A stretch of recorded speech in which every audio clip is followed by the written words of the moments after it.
Or an underliner?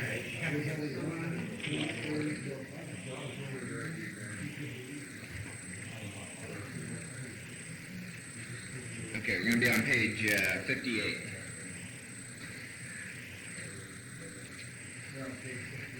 58.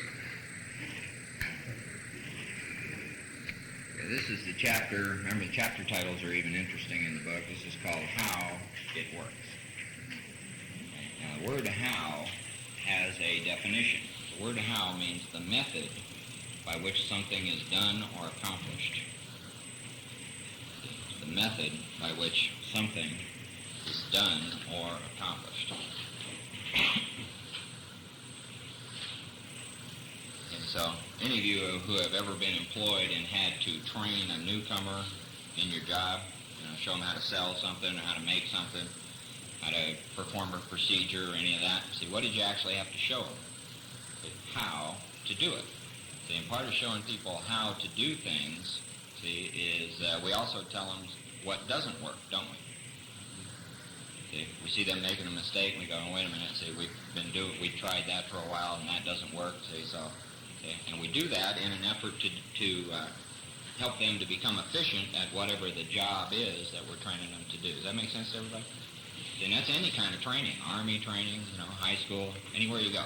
So if you're going to show somebody how, you got a precise set of things, procedures that need to be done, and see, once the person has those mastered, see, then they can be a little creative, and they got a little room to operate, and they have confidence, and they know what they're doing, and they're not afraid, and see, all that kind of stuff. Just look at your own experience. If anything you've ever had to do that was new, see, where you had to learn a procedure or the how of something. See, there's a how to making a cake. There's a how to flying an airplane, driving a car. See, all kinds of things. See, and one of the things we can notice is that once we have mastered the how in any given situation, we don't have to think about it anymore. We just do it. Does that make sense? See, it just becomes part of you, and you know how to do it. Okay? So how is a very important word. How. See? So, do you remember the word precise? See, from the foreword to the first edition, to show other alcoholics precisely how we have recovered. If you don't remember, go back and look. See, there's italics there, the foreword to the first edition, to show other alcoholics precisely how we have recovered. Is what? Main purpose of the book. And so there's a definite how. There's also a definite it. See, so let's go find what it is. Go back to the preface in your book, page XI. When you get to the preface, go to the second paragraph. And count down 6 lines to the 6th line in that paragraph. What are the first 4 words you see there? The AA Recovery Program.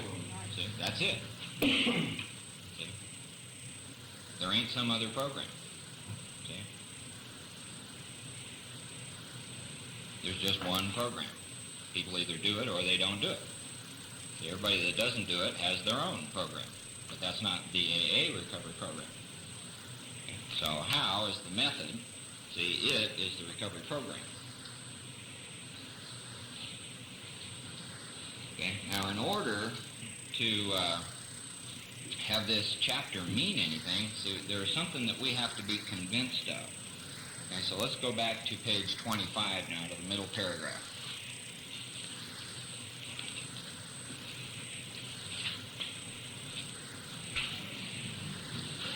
Okay, where it says, the fact is, this is the fact. The great fact is just this and nothing less. Everybody see that right in the middle? Right.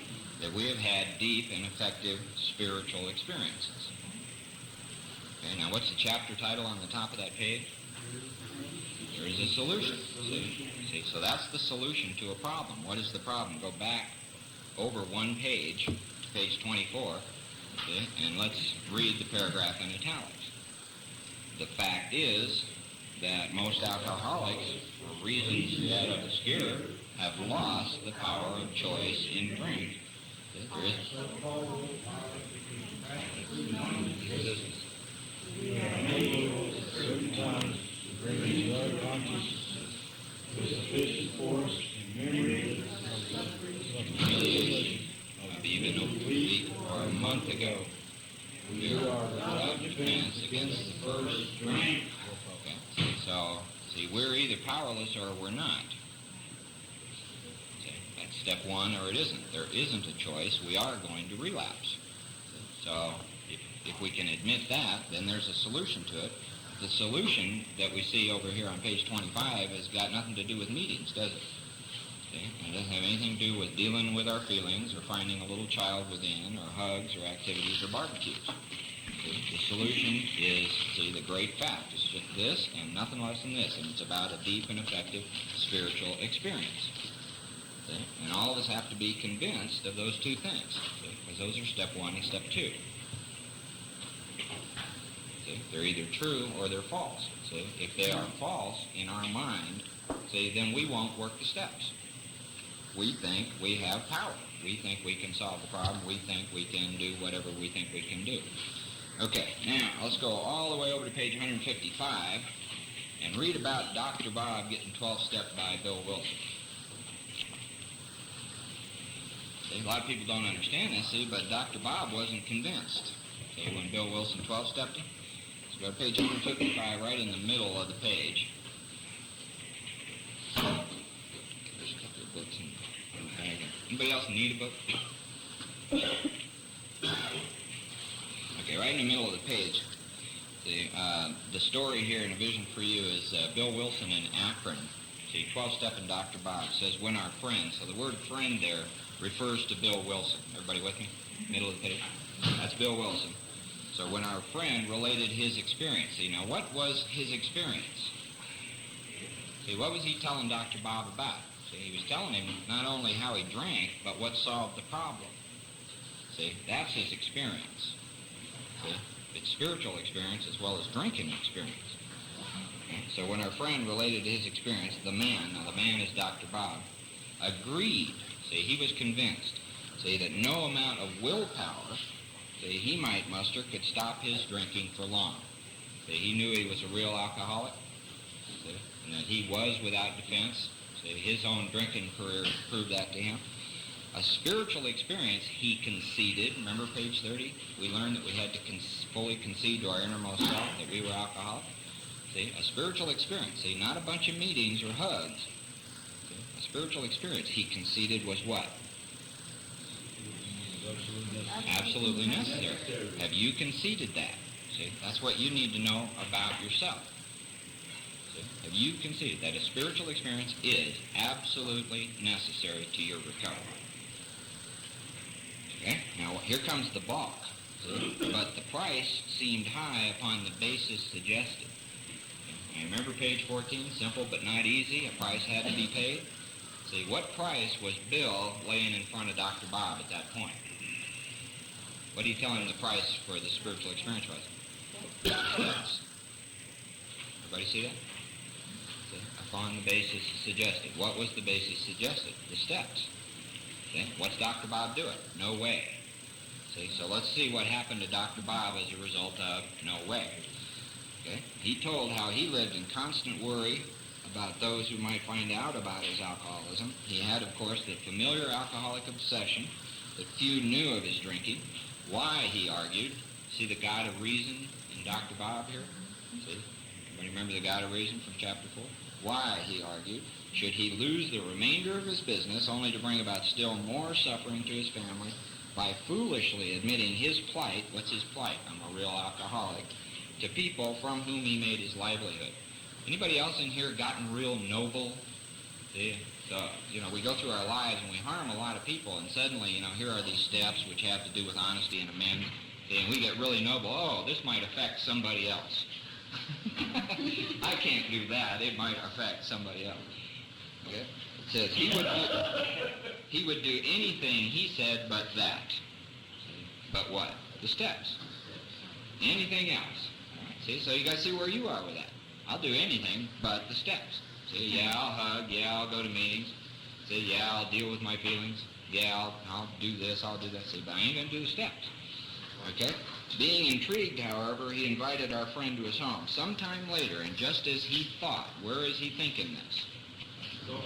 And where is Dr. Bob's main problem at this point? See, just as he thought he was getting control of his liquor situation, what happened? He went on a roaring bender. See? Now, how many people come in here and they think they've gotten control of their liquor situation? See, screw the steps. See, it's just the meetings, just the hugs, just the activities, just that. That's going to solve my problem. See, and how many of us relapse? Better than 9 out of 10. See, balking. See, well, see, Dr. Bob balked also. See, and if you read the autobiography of Bill, you can see even Bill balked some at various points. Okay, see, so how it works, see, is based on an acceptance, see, of steps 1 and 2. Taking step 1 and 2. Okay, and everything else is called how it doesn't work. And we're going to talk a little bit about how it doesn't work. All right? So let's go back to page 58, see how it works. Okay? Now what we want to do before we look at how it does work is look at how it doesn't. So everybody get a blank piece of paper, if you will. And right up at the top of it, write how it works.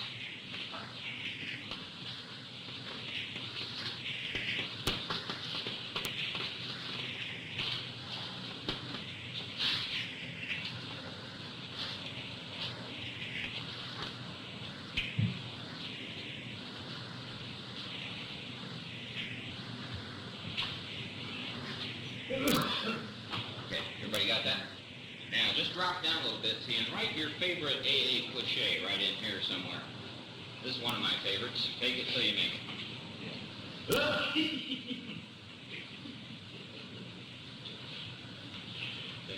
Just put anything here that you've either said a lot or believed or that you hear a lot in meetings. Easy does it. Just keep coming back. Learn how to love yourself. Deal with your feelings. Any of those kind of things. Just put one of them right there under how it works.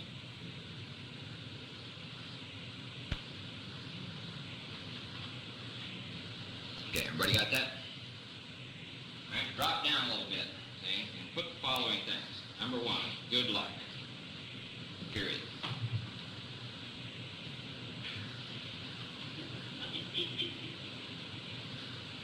Under that, write, we really love you. Period.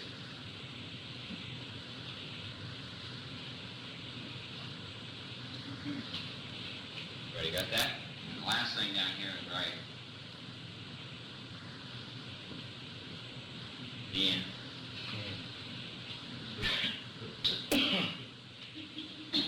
Okay, everybody got that? All right, now, what we want to do is, here's an empty chair. Sitting right up here in the front. Now, let's say a guy or a woman just walked in, see, to their first Alcoholics Anonymous meeting. Now, this is somebody, see, whose life has totally collapsed as a result of their drug addiction and or their alcoholism. See, everything went wrong, fell through the floor yesterday at about 6 o'clock. They're about to blow their brains out, and their husband, wife, some friend, somebody tells them, see, maybe you ought to go to AA. So let's call this guy Nelson New Guy. All right? So Nelson comes in. See, he learned about this meeting, and he's now sitting in this chair. Never been to AA before, never had any contact with it whatsoever. See, and he's sitting here dying of his alcoholism. Okay, now, we need a couple of volunteers. Okay? Just stand up. Okay? No, just stay there. Pick up your paper. Okay? See, we're going to have an AA meeting now, and here's Nelson. See, now, everybody remember what it was like to be new in AA? See, and shaken and sick and confused and scared and what's this all about and all that sort of stuff. Okay? And absolutely without a clue as to what alcoholism is all about. Okay, introduce yourself to Nelson and read what's on your paper. This is Larry, for everybody who doesn't know Larry. Hello, Larry Nelson. I'm Larry, and I'm an alcoholic. Hi, Larry. Just read everything on the paper. How it works. Live and let live. Good luck. We really love you. Down here. Thank you. Sit down. Who else? Somebody else. Yeah, stand up. Introduce yourself to Larry. To Nelson. Hi, I'm Jacqueline. I'm an alcoholic. Hi, Jacqueline. Hi, Jacqueline. How it works, take it easy, fake it till you make it, keep coming back, good luck, we really love you, the end. Thank you. Okay.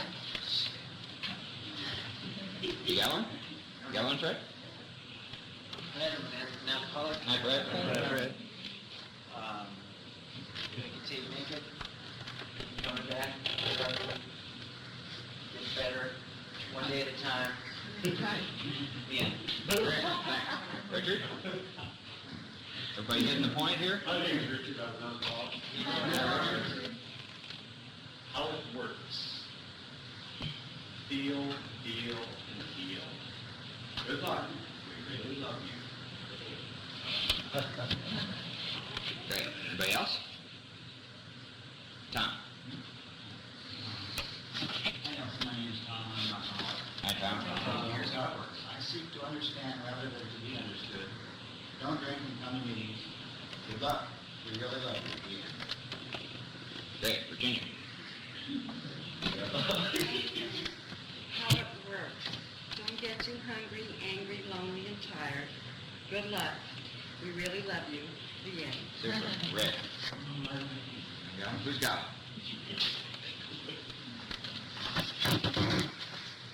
Hi, Nelson. I'm Ruth, and I'm now helping. Hi, Ruth. How it works. Take it till you make it. Easy does it. Little by little. Good luck. We love you. The end. Yeah, Jessica. I'm just, I'm not alcoholic. Hi, Jessica. Hey, Jesse. How it works. Take it till you make it, good or not fast. Along, well, I go for step 2 for my Saturday for an hour. Take multiple steps, good luck, we really love you. Great. Okay, see, now here's this guy, see, who has demonstrated whatever willingness he can possibly demonstrate simply by arriving at our meeting. Okay? And now he has just heard all of what we just said. What does he now know about what's wrong with him? What if he goes to 90 meetings and hears this stuff? What is he going to know about what's wrong with it? Absolutely nothing. See, who among us in here has been responsible, see, for the 3 legacies of Alcoholics Anonymous when it came to this newcomer? See, can any of us claim that we were responsible to this guy? See, nobody. What is the 3 legacies? Recovery, unity, and service. 3 things. See? Has the message been carried to him by us? Huh. See? He doesn't have a clue what his problem is. He doesn't have a clue what the solution in Alcoholics Anonymous is, though he sat through a meeting. Okay? If he goes to 90 meetings and hears the same stuff, he's still not going to have a clue as to what his problem is and what the solution to it is. That makes sense to everybody? Okay. So, why do we read the book? Why do we need to share what we find in the book with a guy like this? See, his life's on the line. See, he is, at this point, see, he has done the best he can do. Everybody see that? See, he has done the best he can do right up to this point. See, so who is failing here, us or him? Us. Yeah, see, we as Alcoholics Anonymous are failing to carry the message, see, to guys like Nelson and all that. You might look at your own experience. See, did you get pretty confused when you were new by all that kind of stuff? Okay, does that make sense, everybody? See, so that's called, if you would, just go up to the top of the page. Okay, put a little thing like this, how it doesn't work. Because that's what we just did here. See, that's called how it doesn't work.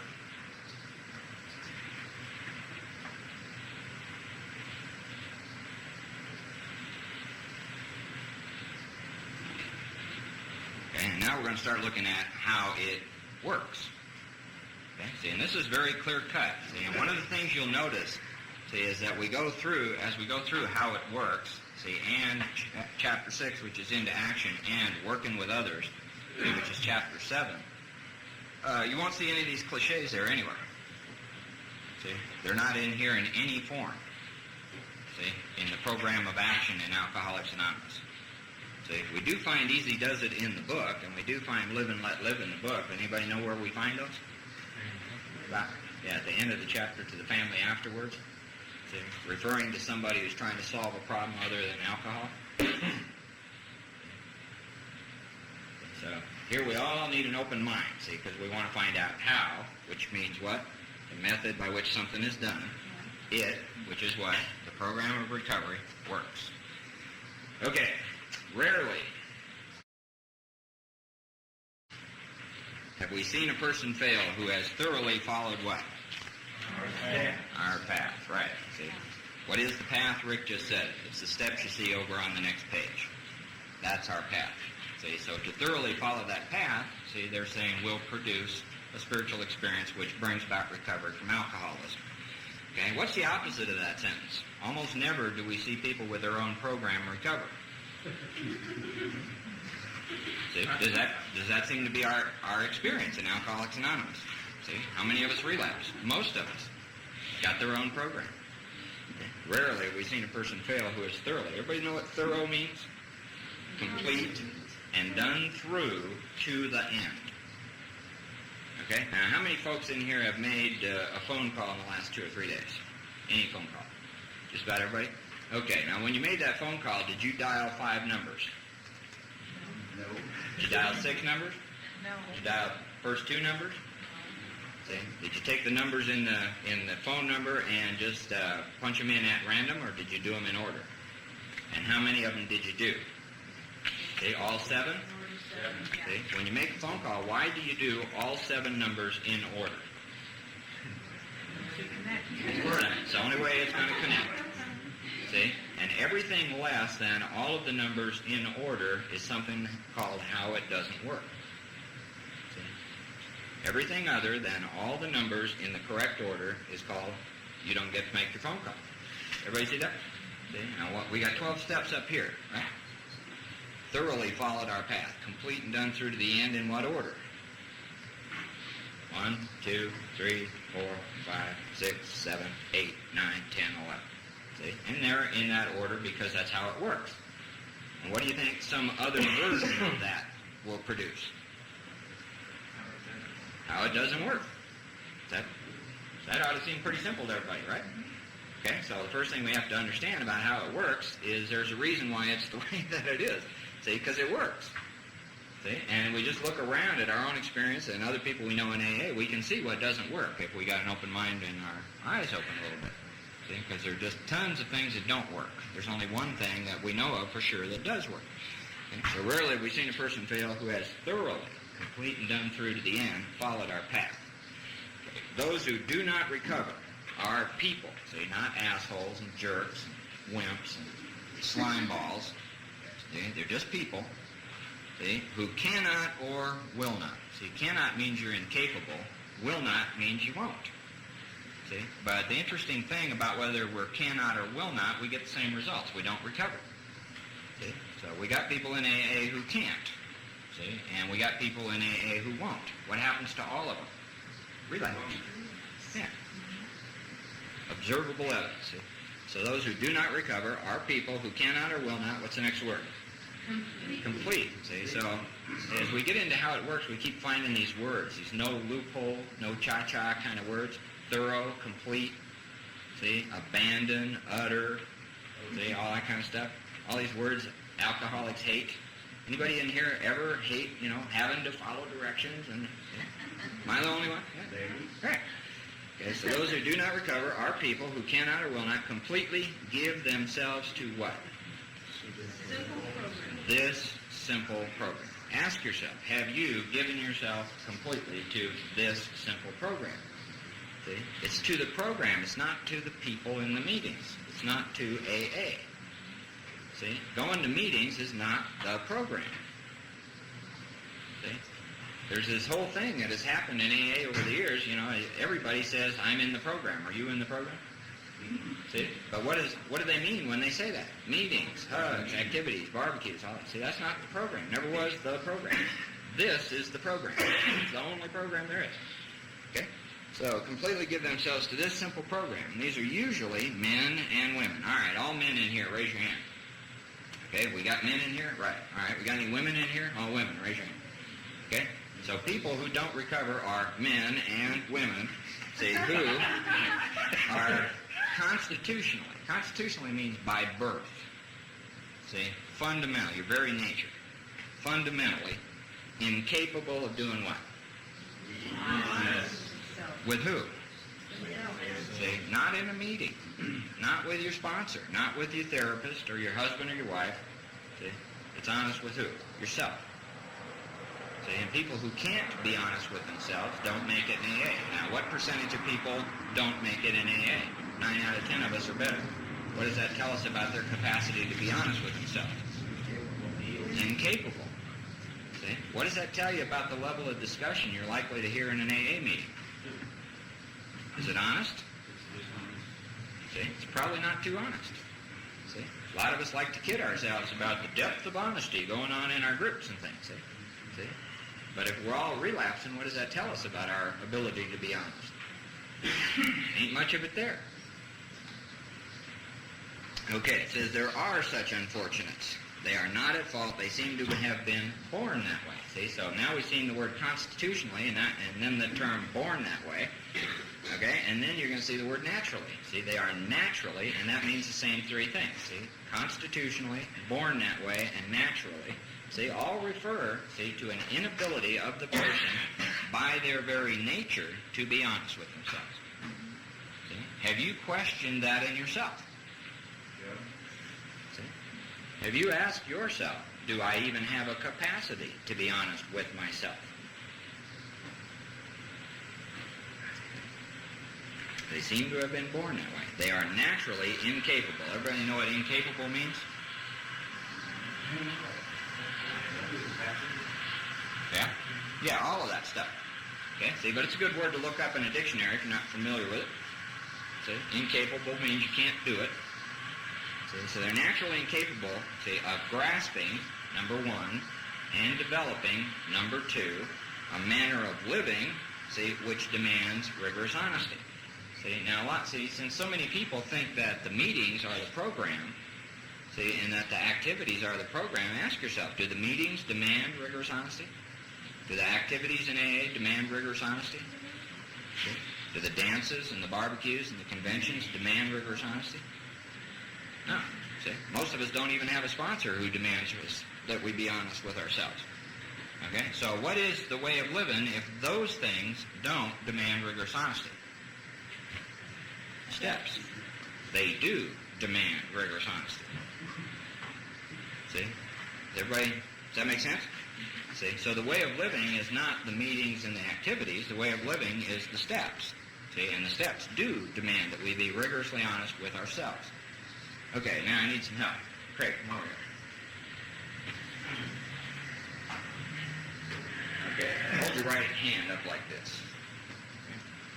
All right, just like this. Okay, can everybody see his hand? Okay, now we're going to put this and just grasp it just right at the top. Just enough angle. All right, now, does Craig have this thing grasped, my little marker? No. Is that in his grasp? Anybody think yes? All right, everybody says no. Now, how do we know that he doesn't have it in his grasp? Didn't take very much to lose it, did it? Okay, see this thing, this is our intellectual capacity, to be honest and to talk about the steps. See, but that's not a grasp, is it? And we know it's not a grasp because the first thing comes along, knock it out of your hand. Now, hold your hand up like this. Okay, now remember about acceptance. Put your hand that way. Everybody remember that? All right, now we're going to take this and put it in there. Now, make a fist. Turn your hand back over. Now, does he have that in his grasp? How do we know that? No. See, there is a test. Nothing can get it away from him. Okay? Nothing can get it out of his hand. He now has something that nobody can take away. Grasp. See, a way of living. Thanks. Okay? Now, I want to do that, so everybody pick a partner. Everybody just pick a partner. Okay? Now, just do that same thing, back and forth.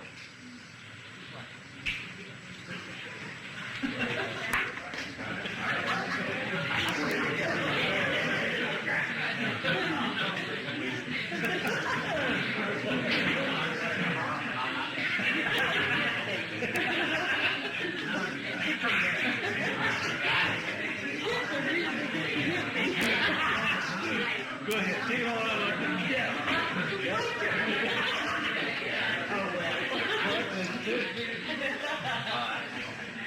Want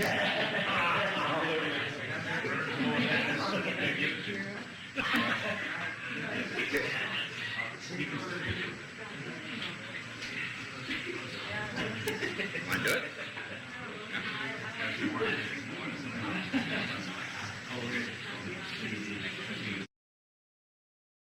See, some of us, when we come to AA, get a lot of support, see, from our family and our husbands and our wives and the people around us. Some of us don't get support.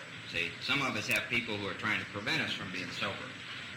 Okay? See, now, what I want you to understand is that regardless of the circumstances, see, that you have when you come into AA, you can grasp, see, something which is so solid that nobody can take it away from you. No set of circumstances, see, no human being, see, can get this away from you once you got it.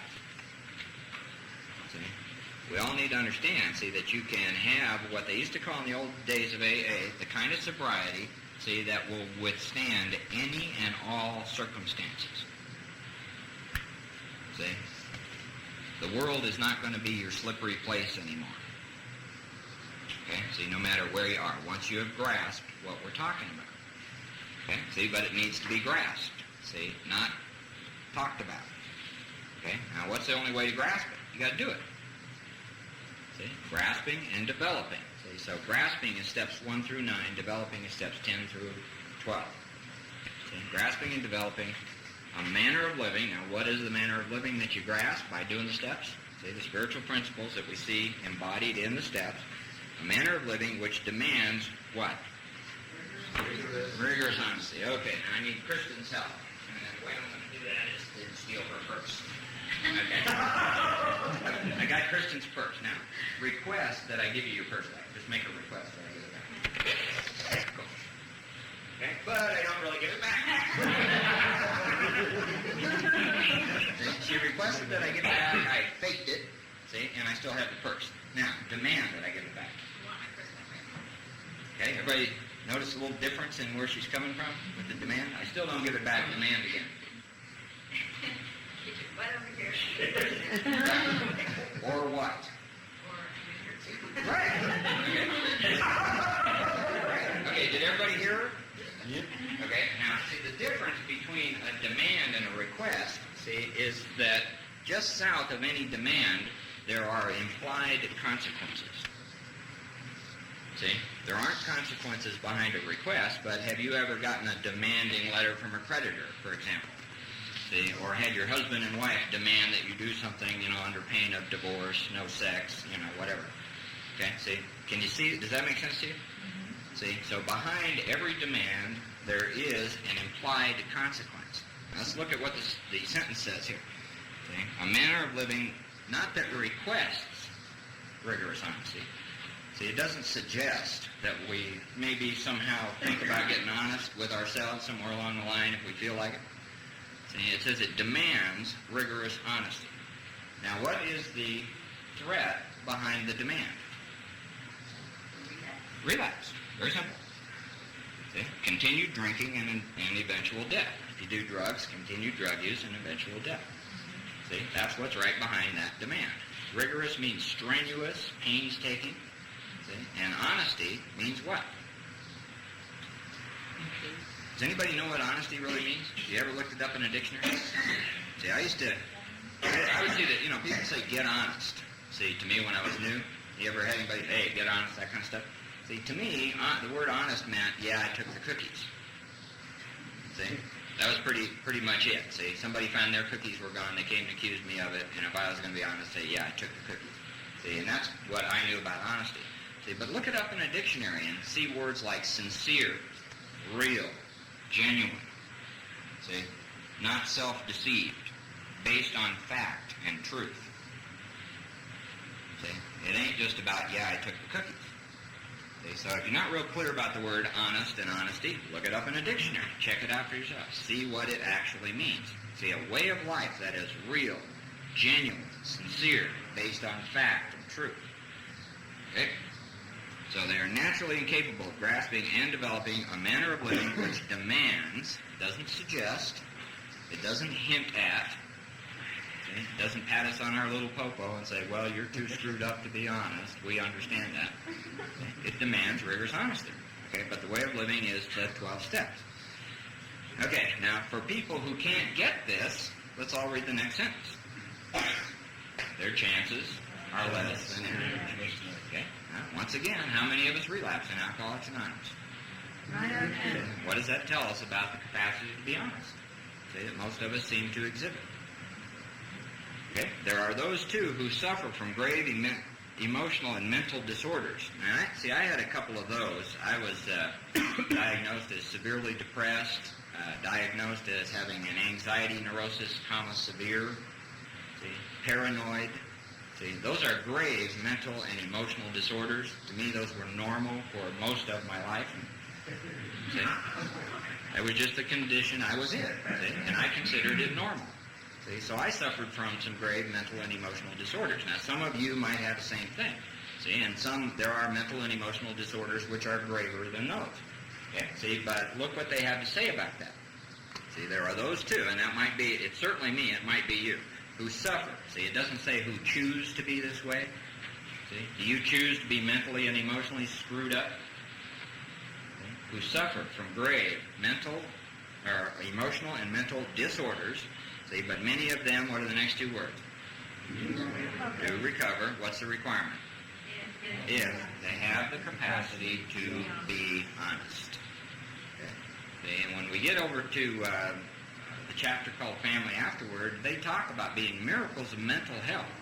See, and these are people who were pretty screwed up in the early days of AA. Most of them were very low-bottom drunks, and some of them been in and out of mental institutions and had all kinds of stuff going on. Recovered from the whole shot. See, and had become a miracle of mental health. Okay, now, if you would, go back through that paragraph and see how many times we saw the word honest or honesty, any form of the word honest in that paragraph. First paragraph of how it works.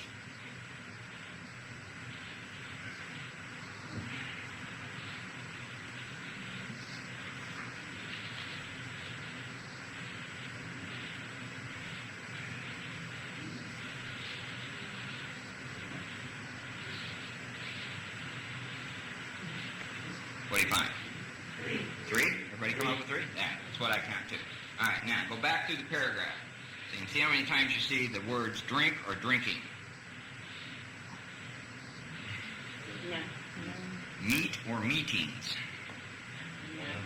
Love or loving. Deal or dealing. Talk or talking. Discuss or discussing. Hug or hugging. See any of that stuff there? None of that's there, is it? See, what do we see there 3 times? Honest. See, first paragraph of how it works. See, so all that other stuff, see, may be nice and good and wonderful, make people feel better. See, but that ain't how it works. See, this is the program of Alcoholics Anonymous that we're reading out of what book? What book? Yes. The basic text of Alcoholics Anonymous. Okay, next paragraph. It says, our stories disclose in a general way what we used to be like, what happened, and what we are like now. See, but what if nothing happened and we haven't changed? What can we disclose? See, we can just tell a drunk-a-log. That's all we can tell. See, because nothing happened and we aren't changed. Okay, see, now what did Bill Wilson tell Dr. Bob when he shared his experience? See, what it was like, what happened. See, he had a pretty major what happened to disclose to Dr. Bob, didn't he? See? And some demonstration of the change that's brought about in his life. At the point he talked to Dr. Bob about this stuff, he was 6 months sober. So what can you disclose? See, when you talk in meetings and when you talk to newcomers, see, what do you actually have to disclose? See, these are things we all need to ask ourselves. What message are we carrying? Okay, now here come 2 decisions, see, which really aren't part of the steps, see, but they're all based on what we've been going through in the book up to this point. It says, if you have decided. See? What does the word if mean? It's a requirement. See, if you have, see, made these 2 decisions in this sentence. See, number 1, you want, see, not need. You don't see the word need there. A lot of us need it. See, if number 1, you want what we have. Okay, but what are the words what we have mean? Yeah. Now, spiritual experience, see, as a solution, see, to the disease of alcoholism. See, what we have, see, is not so much about what you see in meetings. See, and what you hear in meetings, because there aren't too many people in the meetings who got anything I want, because they don't seem to have a solution to their problems. See, do you want this solution? If you have decided you want what we have, but the we means people in the book. See, this clear-cut message of spiritual recovery from alcoholism.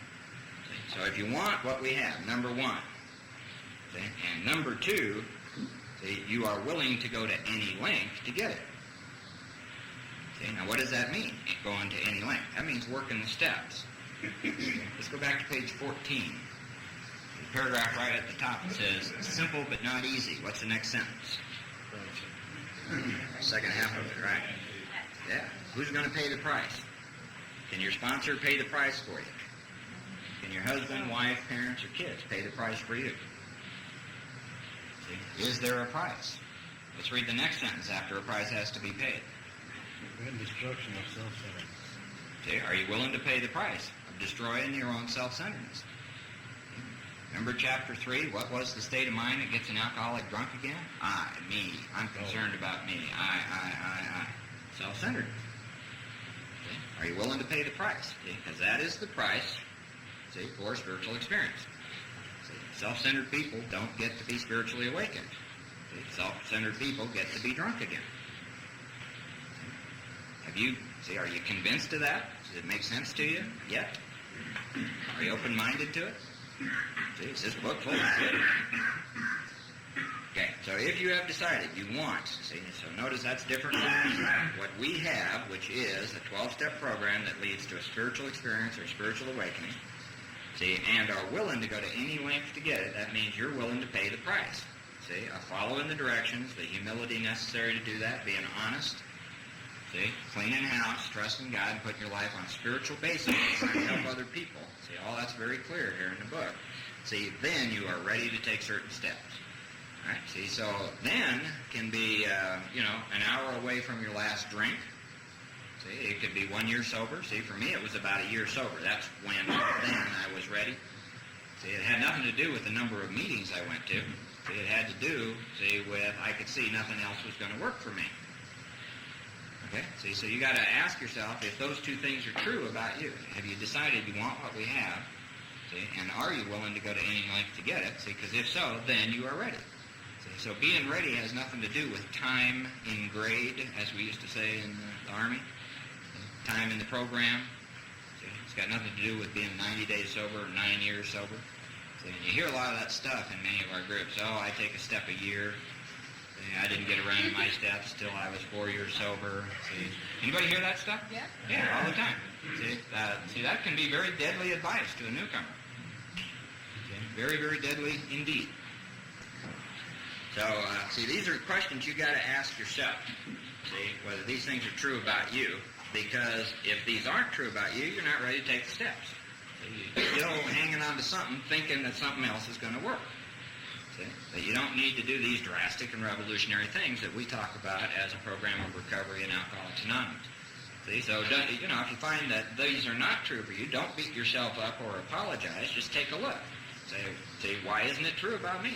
See, what am I hanging on to? What don't I believe? What haven't I come to accept or to face? Okay, next paragraph says that some of these we talked. Anybody talked at some of these besides me? Talk, right? We love to talk. Okay, very little action, but we love to talk. Okay, so some of these we balked. Everybody know what the word balk means?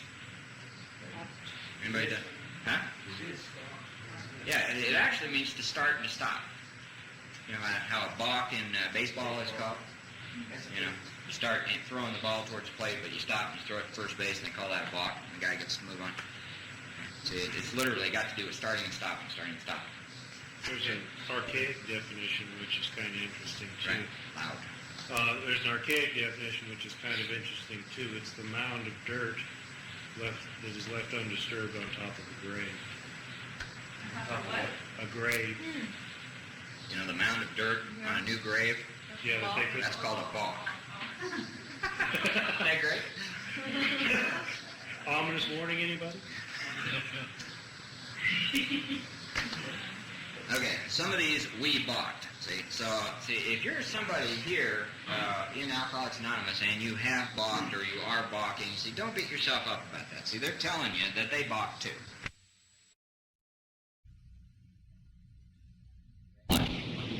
Okay, so if you're balking, don't beat yourself up. See, but be honest with yourself about it. Yeah, I'm balking. Anybody in here balking? Great. See, that's pretty honest. See, well. See, that demonstrates the capacity to do what? To be honest with yourself. Okay? See, so it ain't about, I'm an alcoholic to 42 other people. See, everybody know what the difference between an announcement and an admission is? Has anybody, gotten into announcing that they're alcoholics but never admitting it? See? Yeah. Why is it that they insist on 90 meetings and 90 days? When I first came in 10 years ago, nobody ever said anything about the books, and they handed them to me, and that was it. But it was 90 meetings in 90 days, and I went back out. Mm-hmm. And I'm not understanding the correlation because Dr. Bob and Bill W. had meetings too. So what's the correlation between the two? Well, see, what did Dr. Bob and Bill W. do that a lot of people in AA don't do? Study the book. Work steps. See, find a higher power in their life. See, the meetings started as a result of people who had done that. See, the meetings didn't produce it. See, the meetings came about as a result of people who had done it. What's the difference between announcing and an admission? Well, see, I can walk into an AA meeting and announce that I'm an alcoholic. See, I can tell you, and I can tell Fred, and I can tell Dave, and I can tell everybody in the room that I'm an alcoholic and never have admitted it. Okay. See, the word admit, you ever gone to a movie? Okay, you buy a ticket at the box office there in front of the movie. What it says is admit one. Okay, so you take that ticket and you go over to this door and they tear it in half, and then what do you get to do? Go in. Okay, so the word admit means to permit to enter. See, we admitted, see, honest with ourselves, see, that we were alcoholics. See, it's not about speaking it out, it's about letting it in. Okay, announcing is, see, it's easy. I've gone into bars and announced that I was a brain surgeon. See, it wasn't there. Anybody else done that? Airline rocket scientist? Yeah. See, I've announced a lot of things, see, and a lot of people believe it when I do that. See, but it's a lie. See, it's not the truth. Okay, so I came into Alcoholics Anonymous, and for a year I announced that I was an alcoholic. Put my hand up at every meeting and said it. It was a lie. I had never admitted it. Hang on, I got to tell you a little story. Up in Sacramento, I went to a Sunday night meeting, and there was a guy chairing the meeting who had been asked to come up and talk at the Sacramento's main cathedral speaker meeting the night before, and he'd stayed over one day to chair this Sunday night meeting. I hadn't heard him speak, but I saw him chair the meeting. And this was a guy who had been in Alcoholics Anonymous about 28 years. He was tough as nails. This is a guy who'd been in prison a few times, and he was just, about 55, 56 years old, something like that. Just hard-looking, kind of guy, but very kind, very considerate, soft-spoken. See, but he looked like he'd been around the block. And he was telling his story and saying things like, there was only one person in Alcoholics Anonymous that he knew in Los Angeles, which is where he lived, who was more active in AA than he was, and that was his sponsor. He says his sponsor hasn't had time to talk to him in years because his sponsor's always working with new guys. See? And so what has happened to him is he's gotten more and more busy, and more involved in Alcoholics Anonymous as the decades have gone on. And he says he sees very little of that in the area that he came from. And he said over 25 years or 28 years, whatever it was, he's seen so many thousands of people walk into and out of Alcoholics Anonymous. And then he said this extraordinary thing. He said, I wish I had a lie detector right here, right now. There were about 40 of us sitting in this meeting. See, a lot of them out of treatment centers and, all kinds of stuff. Said, I wish I had a lie detector, and I'd like to hook each of you up to it. See, and I would only ask you one question. And the question is, are you really an alcoholic? And he said, every one of you would answer yes, and this machine would register lie, see, 95% of the time. See? And I went, right on, that. It's true. See, people know. See, it's true. See, so you got to know. See, you got to ask yourself. See, that's a good little test. Somebody hooked you up to a lie detector machine. See, and you said yes, I'm an alcoholic. What would the machine read? See? Have you conceded it to your innermost self? See, because most of us do not. See, very few of us actually take that first step. See, and the program doesn't work without it. Okay? Does that answer your question? See, it can be announced, see, until you get drunk again. A lot of people announce it for years and then go get drunk. Never face it, never admit, see, that they are powerless over alcohol. Mike, Yeah. you simulated his lie detector on your character Nelson sitting in the chair. Because Nelson said bullshit to every person who read smoking to him. You're all lying to him. That's what the newcomers do. They're going to be. Everybody understand that? Some of these we balked. Okay? We thought we could find an easier, softer way. Well, you got to ask yourself, are cliches and hugs and meetings and activities easier and softer than working these 12 steps? Yeah. Okay? Getting in a relationship, get your job back, so you get all involved in this, that, or the other committee, all that sort of stuff. Isn't that easier and softer than working these 12 steps as the priority in your life? Sure it is. See, why do we all do it? Because it's easier and softer. See, well, what are they telling us? They thought they could find an easier, softer way, but it proved to be futile. We could not. Okay, has anybody in here found out, see, that the easier, softer ways don't work besides me? Yeah. There's an immense amount of experience in AA that tell us that the easier, softer ways don't work, see, but alcoholics being alcoholics, we all seem to have to learn that for ourselves, don't we? Okay. Bitter experience. Remember that term from chapter 3? Bitter experience. Okay, with all the earnestness, remember what earnest means? No kidding? See, with all the no kidding at our command, we beg of you to be what and what? From where? What is the very start? What's number 3 say? See? Remember chapter 3? We are assuming, of course, that the reader desires to stop. See? And we got all kinds of folks in AA these days who don't really want to stop drinking. See? So, if somebody hooked you up to a lie detector test, what would it say, see, when you answered the question, do you really want to stop drinking or not? And you said yes. What would the meter read? See, if you're going to be honest, where do you have to start? Yeah, see? It's got to be, do I really want to stop drinking? See? Because if we're lying to ourselves about that, see, everything south of a lie is going to be what? A lie. Everything south of a half measure is going to be a half measure. See? Does that make sense to you? You remember chapter 3, how they kept bringing that up over? We're assuming that you want to stop. If you're planning to stop drinking, there must be no lurking notions or reservations of any kind. See, don't be kidding yourself about this.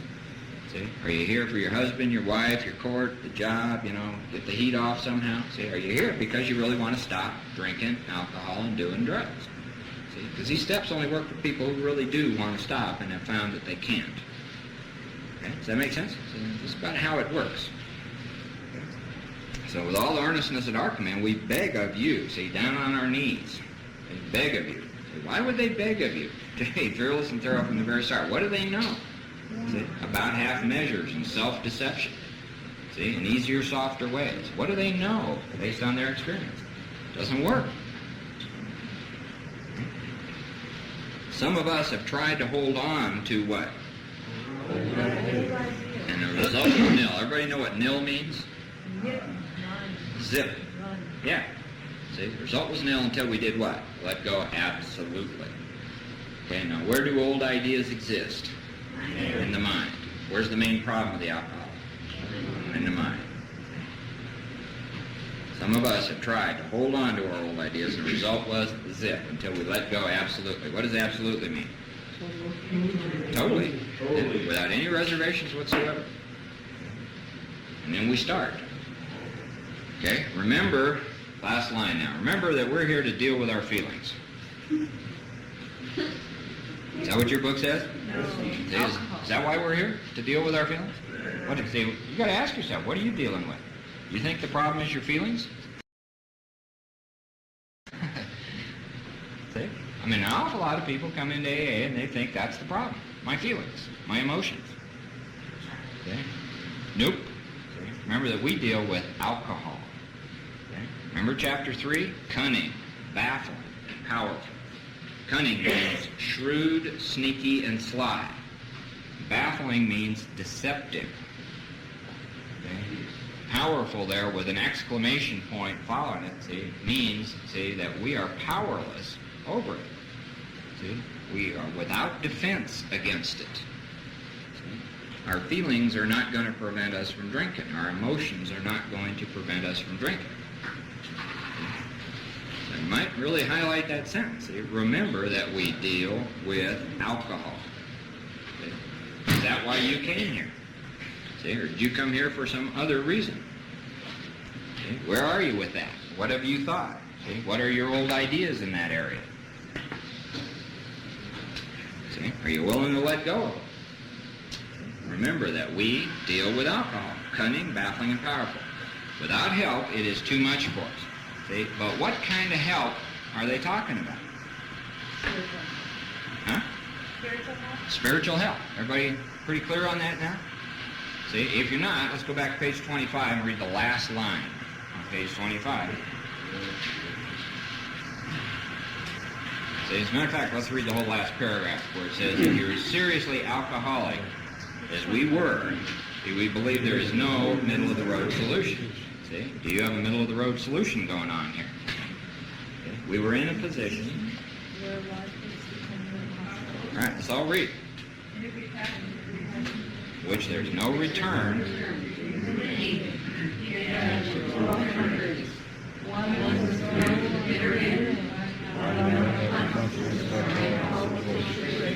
As best we could. And the other? Spiritual help. What kind of help? Spiritual help. Okay. Bring me around the neck. Remember that thing about being in the grip of a progressive disease? See, that I can't get out of? It's bigger than me. It's more powerful than me. See, I can't do anything about it. See, now I can run over and hug Rick in this condition. See, but that's not going to, do it. See, all of you can come up and give me a hug and love me and tell me what a wonderful guy I am and how well I'm doing. And when you go sit down, what is still the case in my life? See, human help is not going to do it in any fashion. Now, see, it's either true or it's false. Okay, thanks. See, I need spiritual help to remove this thing from my life. See? Is it true or is it false? See, what is your experience? Do you need spiritual help? It's absolutely required. Don't misunderstand. See, the meetings and the fellowship are wonderful. The hugs are great. It's nice to have people to talk to and to support you. See, and all that kind of stuff. But that is not the solution, see, to the problem of alcoholism. So without help, it is too much for us. See, but there is how many? One. Who has how much power? All power. Now, if God's got it all, how much you got? See, there is one who has all power. That one is not who? See? My boyfriend. Yeah, it ain't your boyfriend. It ain't, yeah, it ain't your wife. It ain't sex. It ain't money. It ain't marriage. It ain't kids. It's not a treatment center. It's not a new John Bradshaw book. See? It's not psychology. It ain't a therapist. See? It isn't a group. See? And it's certainly not Alcoholics Anonymous meetings. See? Where everybody else got the same problem you do. See? That one is what? God. Okay, next sentence. May you believe in him now? Fine. What's the difference between believe and fine? Where does belief go on? Mental defense. Where does fine? Deep down in. See? A spiritual experience. May you find him now. Exclamation point. What does the word now mean? Now. Yeah, here in the present moment. See? RFN. Right fucking now. Okay. So, there is one who has all power. That one is God. May you find him now. Okay? Half measures got us half the promises. Half measures got us sober half the time. 72% effort got us 37% of the results. Right. See? See? Half measures got us what? Nothing. Okay. Does everybody understand the word try? Okay. Everybody take your highlighter and put it on the book right in front of you. Put it on the book right in front of you. Okay. Everybody do it? All right. Now, try and pick that up. And hold it up. Try and pick it up and then hold it up. Okay, now how many people are holding it up? You didn't follow directions. Try. What did I say? Try. Pick it up. I didn't say pick it up.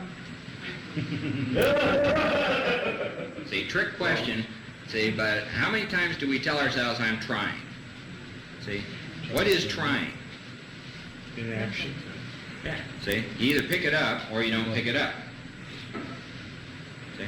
There's only two things you can do with that thing. You can either pick it up or you can leave it there. Trying is nothing. Trying is a self-deception that goes on in our minds. See? It either gets picked up or it doesn't get picked up.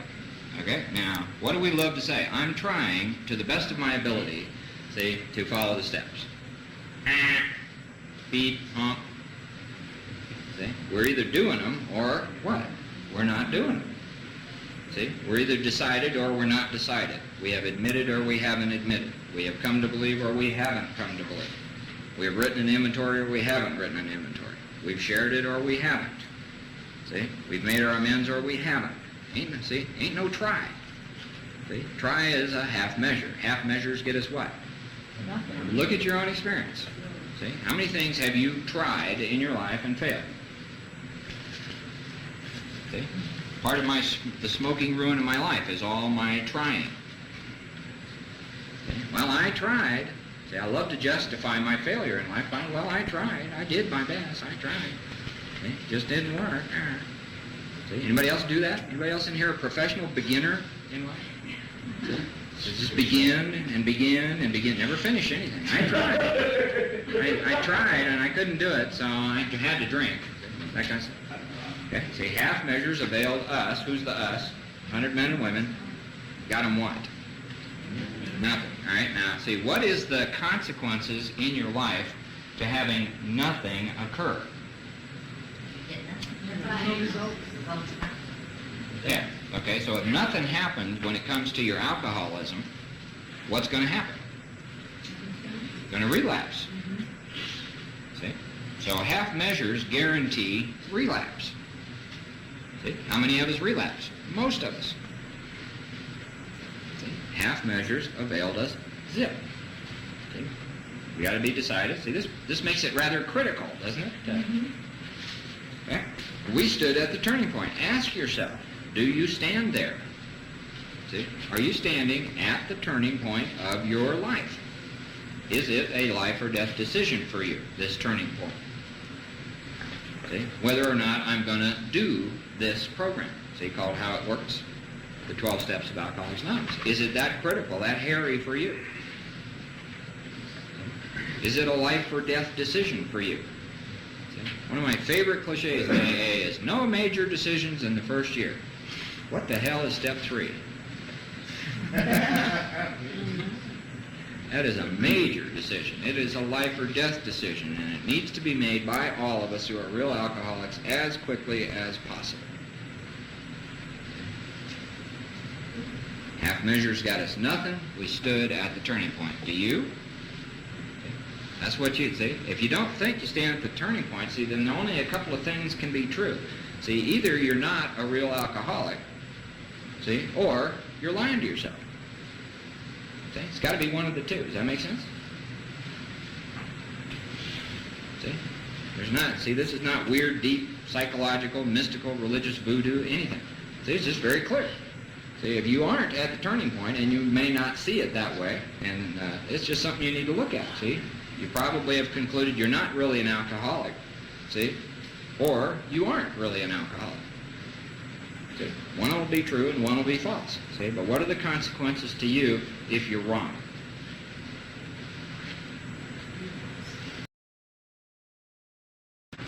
Okay, we stood at the turning point. We asked his protection and care with what? Complete abandon. See, so here are two of those words hooked together, complete and abandon. See, asking God's protection and care with complete abandon and starting to work these steps, that sound like a try to you? See? It doesn't sound like a try, does it? See, it sounds sort of like a D9 caterpillar going, I'm going to clear this road. Okay, now here are the steps we are thinking about maybe taking someday, perhaps kind of nearly almost. Here are the steps we got around to. Here are the steps we discussed. Here are the steps we looked at. Here are the steps we wrote about. Here are the steps we, what's the next word? What does that mean? They took these steps. They did it, right? Here are the steps we took. Now, see, they told us right at the beginning, are 100, more than 100 men and women who have done what? Recovered, see, from a seemingly hopeless state of mind and body. Now, how did they do that? They took, see, 12 steps. In those days, there were only 6. It's the same things. They were passed on a little bit different form at that point. So here are the steps we took, okay, which are suggested, see, as a program of recovery. Okay, now, famous AA cliche is if you're jumping out of the airplane, see, and somebody says, I suggest you take a parachute. Yeah. Okay, that's a pretty firm, kind of rational, reasonable suggestion, isn't it? If you're going to jump out of an airplane? Anybody attend meetings at a group where the whole group loves to focus on one word called suggest? Well, the steps are just suggested. See, we got whole groups, see, and whole districts, and some people say, well, the steps are just suggested, no big deal, don't worry about it, da-da-da-da-da-da. See, and meanwhile, all the Nelsons keep coming in and going out. See, because it's just suggested, see, it's no big deal, don't worry about it. See, so the word suggest, see, look it up in a dictionary, one of the definitions you often find is a subtle command. Okay, so here are the steps we took, which are suggested as a program of recovery. See? It's like if you have a giant tumor growing out of your neck, somebody might suggest you go to a doctor.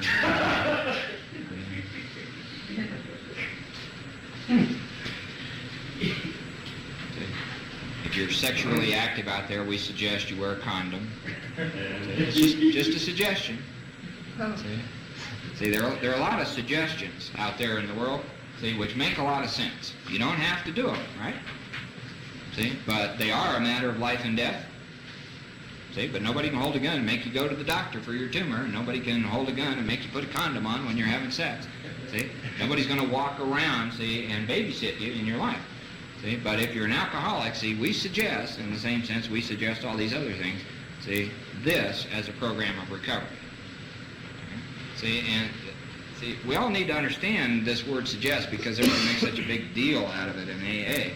See, it's a pretty logical suggestion if you have become convinced that only a spiritual experience is going to solve your problem. See, because if you are convinced, see, then what we all need to ask ourselves is, if I don't want to follow these directions, see, so just ask yourself, am I willing to do this, follow this, learn about it, and do it, or am I not? If I'm not, see, then what is, see, my program of recovery that's going to produce the spiritual experience I need?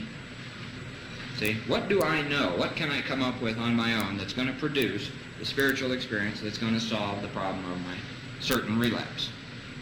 See, that's the question we all need to ask. Because if you don't believe in God, you're going to believe in something else. What is that something else going to be? What you think. See, so if you're sitting here thinking otherwise, see, that's some evidence, see, that you may need to take a look at that. See, don't beat yourself up about it, see, but just take a look. Where are you going to go for your solution if you don't walk down this path? See, and what if you're wrong? See, this is a proven, see, path of recovery. See, what if you don't want to walk down this, you're going to walk down something else? See, but what if you're wrong? See, what if you really are an alcoholic and you make a mistake when it comes to this?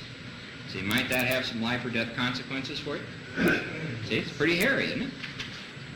See, all of us need to understand the criticality of what we're talking about, see, of accepting, see, that we really are alcoholics and powerless, see, and that we do need a definite, outlined, boom, clear-cut plan of action to follow here. See, that some kind of hit-or-miss, jerry-rig kind of a deal is not going to work. Okay, so here are the steps we took, which are suggested as a program of what? Recovery. Okay, see, so one thing you might do is just make a little note. See, if you're somebody who's been in AA a while and you like to have your own program, anybody had their own program besides me? Just get a piece of paper, see, and write my program up at the top, see, and write down exactly what it is, specifically. What is this thing called my program that you've been operating on? See, take a look. See, when I had my own program, it was attendance at meetings, a phony kind of honesty, announcing my alcoholism, avoidance of 12-step work at every opportunity, trying to get laid, talking about me, getting people to try to understand me. See, that was my program of recovery. See, reading self-help books, see, dealing with feelings. See, all of that was my program of recovery. See, I wrote it down, took an honest look, asked myself, is this likely to produce, see, a spiritual experience in my life? Not hardly. See, not hardly. See, so it's something that you need to look at. See, what is it? See, if you don't like this, what's your alternative? See, if you got the problem we're talking about here in Alcoholics Anonymous. Okay, now instead of breaking up the discussion of the steps, we probably ought to take our break now. Let's start again at 10 o'clock, and we'll go through the program. We are at the 12 steps now and how it works. And what we need to notice is that pretty much what we have covered up to this point in the book has talked to us about step 1, which is that we are powerless over alcohol. We admit that, and that our lives have become unmanageable. See? They remain that way.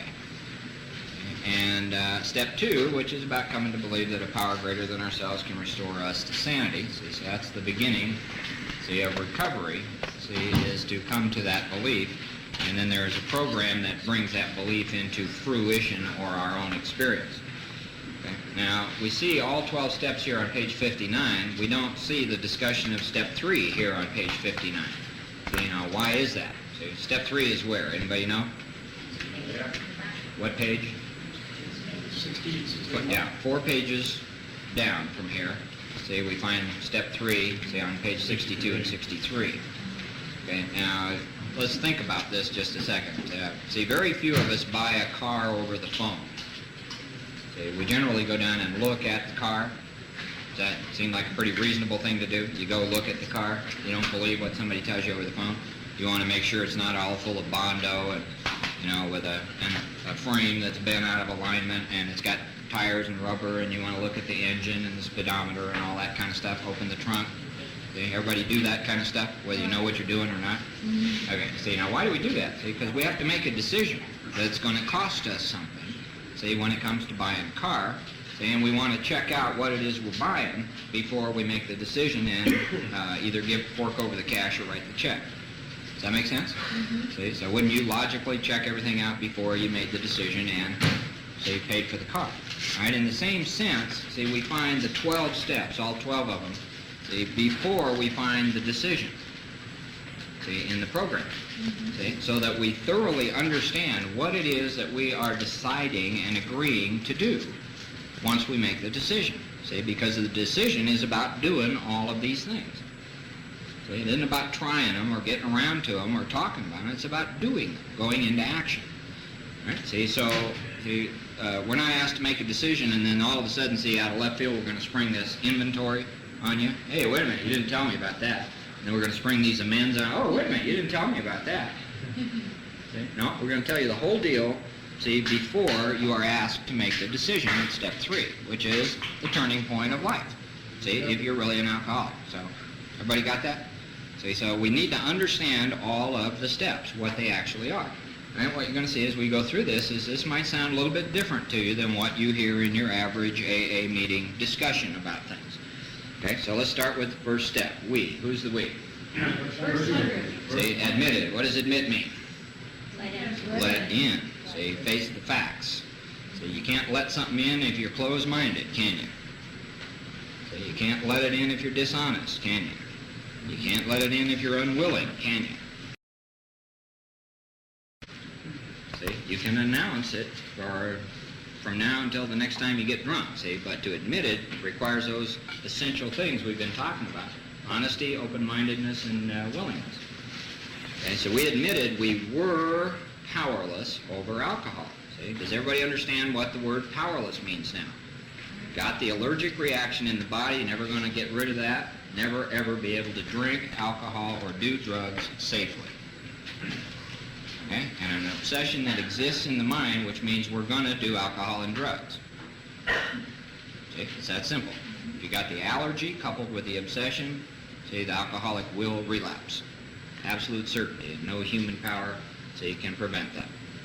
See, relapse is a foregone conclusion. It is predictable. It's not a mystery.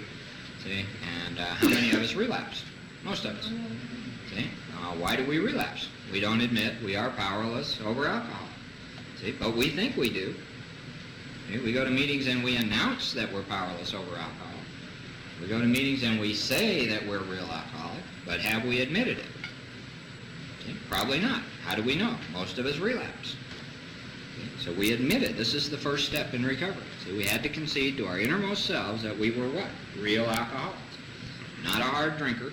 See, powerless isn't something that's going to happen next time I drink. It's something that has happened in the past and is true today. So have you admitted to yourself that you are going to drink and use again if you don't find a solution? See, have you accepted that and faced that as a fact? See, the fact is that most alcoholics, for reasons yet obscure, have lost what? Power of choice. See, when it comes to drugs and alcohol. See, so if you really don't have the power of choice in your life, what does that mean? It means you're going to relapse. See? Unless you find a solution. See? Absolute certainty that the real alcoholic will relapse. Step 1. See, we admitted, see, that we were powerless over alcohol, that our lives had become unmanageable. Okay, so they have talked about the brief periods of recovery, and they gave us one great example of the guy who stayed sober 25 years who thought his life was manageable. Remember that from chapter 3? See, the guy stayed sober for a quarter of a century, see, and then what did he find out at the end of it? His life was unmanageable. See, he drank himself to death in 4 years, see, once he had relapsed. See, so, you know, we can put the plug in the jug and be happy and get our stuff back together in life and do it, see, but what's going to happen if you return to drinking? Kill you anyway. See? This kills rich people, poor people, employed people, unemployed people. See? Kills all kinds of folks. Okay? Yeah. I don't seem to have the ability to know if I've announced or admitted. I don't think I possess that ability. Okay, but we're gonna start Tuesday to show you what you need to know. See, what you got to realize is there's a lot of stuff you missed right up to this point. Okay, so I'm going to take you through all of this so you do understand, see, and what it all means. Okay, see, so don't worry about that at the moment. Okay. So we admitted. So got to ask yourself, have I? See, write the words "have I" with a question mark up there. Have I admitted it? And I'm powerless over alcohol. That my life is unmanageable. I have a deadly, fatal, certain to relapse kind of condition going on? Or am I just a guy, you know, who drank a little too much, fell off my skateboard, and came to AA? We admitted, let in, that we were powerless. Allergy plus obsession equals what? Doomed. See? Our lives had become unmanageable. What's another word for manage? Control. But it's real easy to think you got control by putting the plug in the jug, attending some meetings, getting a job, paying your bills, doing all that. So all you got to do is look at your experience. Remember how the obsession works. One day, the thought crossed my mind. See, one day could be 6 months, could be 6 weeks, could be 6 years, could be 25 years. See, well, one day. Okay, that's step one. See, if you don't take that step, it's pretty hard to hit step two, isn't it? Step two is came. Everybody remember what that means? Came from where? See, where are you coming from? See, when it comes to this whole business about spirituality and God and higher power, are you atheist, agnostic? Are you a believer? Where are you coming from here? See, what do you have to leave behind? See, in order to believe, where do beliefs go on? In the mind. See, that a power, but what kind of a power? Greater than ourselves, not a power equal to us, not a God that's equal to me, but that is greater than me, can restore us to what? See, restore means to put back. See, if we need to be put back to sanity, what condition must we be in? Have you faced that? Write the word have I. See, admitted. So the description of the insanity in the book may not meet your pictures of insanity that you have seen in the world.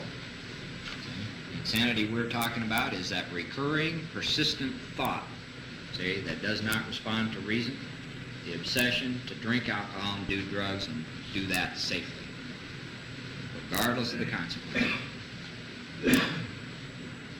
Most of us have some experience of therapy and treatment and recovery and self-help and religion and all kinds of stuff, and none of those have restored us to sanity. I'm sure there are some of us who have some experience that AA meetings have not restored us to sanity. Anybody got that experience in here? Okay, keep your hand up. Those of you who don't have experience, look how many hands have that experience. See, that the AA meetings did not restore them to sanity. Meetings are nice, but they're not the program of recovery. Okay? Everybody getting real clear about that? Okay? So we came to believe, see, but if we stop at step two, see, we have ended up, see, with something going on in our mind, that's a mental defense. See, and that's why you see so many people who claim to believe in God go drink again. See, because a belief is still going on in the mind. See, and there is no mental defense against the first treatment. That's why Dr. Young told Roland at the end of chapter 2, say that his religious convictions were very good, but in his case they weren't good enough. Because he's a real alcoholic and there's no mental defense. So you got to start asking yourself, do you understand now, or you're beginning to understand the difference between a belief and an experience? So came to believe that a power greater than ourselves could restore us to sanity. Pretty hard to take that step if you haven't admitted the insanity, isn't it? See, what if you only take the first half of the step? See, remember, let's look at the exact words of step 2. Does your book say, came to believe in God, period? See, that's what a lot of us do. We come to believe in God, period. See, the hell with the second half of the step. See, the hell with the facts here. Okay, so there's the problem, there's the solution. See, based on those facts and the problem and the solution, see, we can now make a decision. Okay? This isn't a decision to put the plug in the jug. It's not a decision to go to meetings. It's not a decision to do a fourth step. See? It's not a decision to be a good person. It's not a decision to deal with our feelings and our emotions. It's not a decision to find a little child within. See? It's not a decision to get a sponsor with a lot of time in the program. See? It's not a decision to try anything. See? It's a very clear-cut decision. So, starting out, where do decisions get made? In the mind. See, we made a decision, see, to turn our will and our lives. Everybody remember what it is that actually picks up the drink? The will? The will. See, it's the will that runs riot even when the mind is going no. The will is what picks up the drink. See, to turn our will and our lives, not our booze and our drugs. How many of you thought it said booze and drugs before? Anybody? Made a decision to turn my booze and my drugs over to God. Nope. Our will and our lives. Over to the care. Everybody know what care means? See, write the word punishment right above the word care and see if you hadn't translated this. See, these old ideas about God, we're going to turn it over to be punished by God. See, now my life is over. No more fun. I have to atone for my sins now, by golly. See, because God is going to enter my life. Have you thought of it that way? Over to the punishment. See, a lot of us have this, some pretty old ideas and a lot of fear. See, and we don't understand the word care. See, it doesn't mean punishment. See, care means to guide and protect and supervise and nurture, and it's got all these kind of words that define it. See, so there's another word if you're not real clear what it means. See, do what? Look it up. See, check it out for yourself. What does the word care mean? See, so we made a decision to turn our will and our lives over to the care of God as we understood him.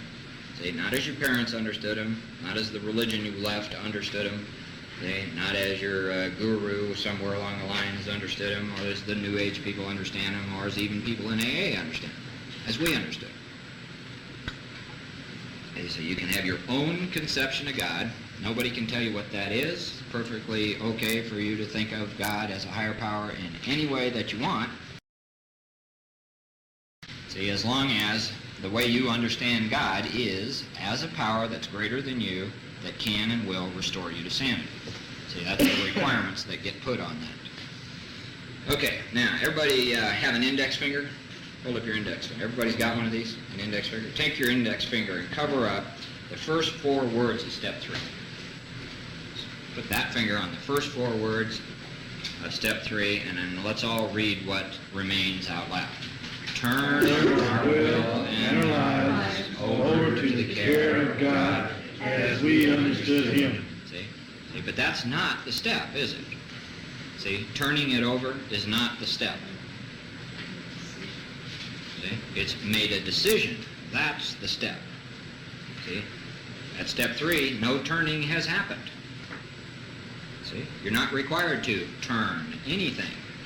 See, at step 3. It's a decision to turn, see, your will and your life over to God.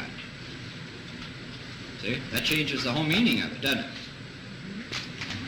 I used to sit, I still do sometimes, hear people, well, I turned it over, but I took it back. I get up, I turn it over every morning, but I take it back. I don't know why I take it back. So, well, see, no decision ever got made there. See, see, this is... See, someone operating on a lot of misconceptions about step 3 is. See, step 3 is simply a decision, see, to turn our will and our life over to God as we understand him. See, but how are you going to do that? See, now you're going to come up with some version of my program again that is going to allow you to turn your will and your life over to God? Oh, I'll pray every now and then when I feel bad. See, some kind of half-measure deal. See? Or is there a clear-cut method here by which a person does, in fact, take action and turn their will and their life over to God? What do you see on the page? Does that look like a clear-cut set of steps that a human being can take, which, when completed, would mean that they had turned their will and their life over to God? Pretty clear? Okay, so you don't get to buy the new car until you make a decision to do that, but then you still got to take action, right? You got to pay the price. You got to get it registered. You got to get it insured. You got to do all the things that you got to do, smart, whatever. And then you get to drive the car. Yeah, Ruth. Something that helped me so much was the first writing of the big book, Care and